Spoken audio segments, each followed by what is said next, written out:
So in today's episode of Biz Jet TV, we're going to be talking about the recent Premier 1A crash in Malaysia. I'll give you my take on what I think happened there, even though it's early days. I usually get it right. But anyway, before we start, you need to tune in to my new book. Get yourself a copy if you haven't already. The Quantum Economy. It came out a few months ago. It's about entrepreneurship, about the business of the future, and how the private jet plays a key role. So if you're looking to lease, charter, buy a private jet, whatever, you're a business person, this is why you came to this channel, you need to get yourself a copy of the Quantum Economy, read it, and if there's any questions after you've read it, just send me an email and we can get on a call and I can answer the questions for you. Now, also subscribe to my newsletter, Biz Aviation World, came out a few weeks ago. We've got one issue coming out every week. Lots of information in there too, news about the private jet world, and also any special offers that come my way. Mainly off-market aircraft for lease for sale will be in that newsletter. So if you are subscribed, you'll get that news. If you aren't subscribed, you won't. So simple as that. But anyway, let's get into the news today on this accident. Now, Premier 1A is an aircraft built by Beechcraft, Raytheon Beechcraft. It was coming into land, 6 passengers on board and 2 pilots. So the airplane did this, boom, and crashed onto a motorway, hitting a car and a motorbike, killing other 2 people, and all 8 occupants on board died, unfortunately, on this in this accident. Now, the Premier 1A has a bit of a bad history with accidents. 292 have been built and 20 have crashed. So that's very high. That's a 6.8% of them have crashed.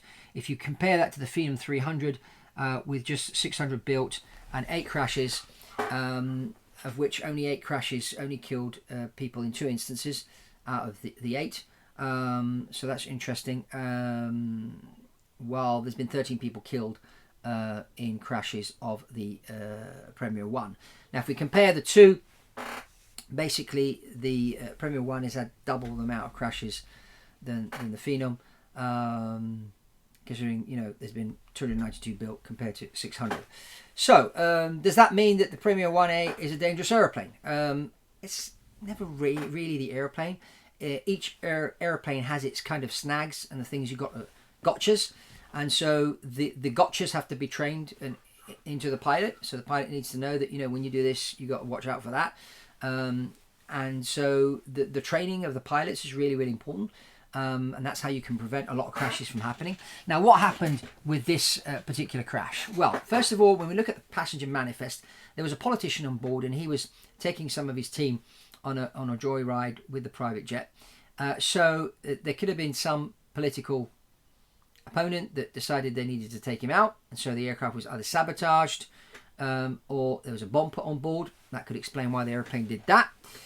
That's one possibility. The second possibility is that when they brought the flaps out for landing, flaps only came out on one wing, not on the other, making the airplane do that. Maybe the pilots didn't react well enough and the airplane maybe stalled, and that's why it did that and crashed. So that's another possibility. And then last but not least, it could be pilot incapacitation. Now, pilot incapacitation cases have escalated over the last week. We've had, I think, 3 or 4 in the airlines, and they've been covered by mainstream media as well. Pilots collapsing on the flight deck, collapsing in the toilet. One pilot was off duty on his way home, sitting in the back, and he collapsed and died. So there's more and more of this happening. We've seen pilot incapacitations happening on private jets as well. In particular, when there's a single pilot aeroplane, suddenly the pilot collapses and he's the only one in the cockpit flying the plane. Chances are the plane is going to crash.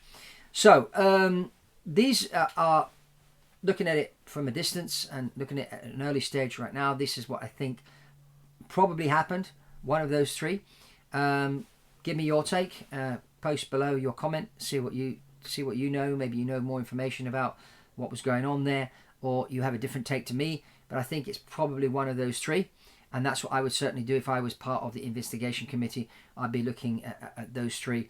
Apparently, there was no communication regarding any emergencies between the pilots and air traffic control. So it looks like this suddenly took them by surprise, or the pilots didn't have enough time to react and keep the airplane flying, let alone contact air traffic control. Because as the formula says, when they teach you to teach you flying, it's aviate, navigate, communicate. Communicate is the last thing you do. Speak to air traffic, you've got to aviate and navigate first. And so the pilots maybe were trying to deal with the aviate bit and failed to do the aviate bit, let alone the navigate and the communicate. So hence the accident, the crash and the fatalities. So, let me know your take on this one. Remember to subscribe to Biz Jet TV.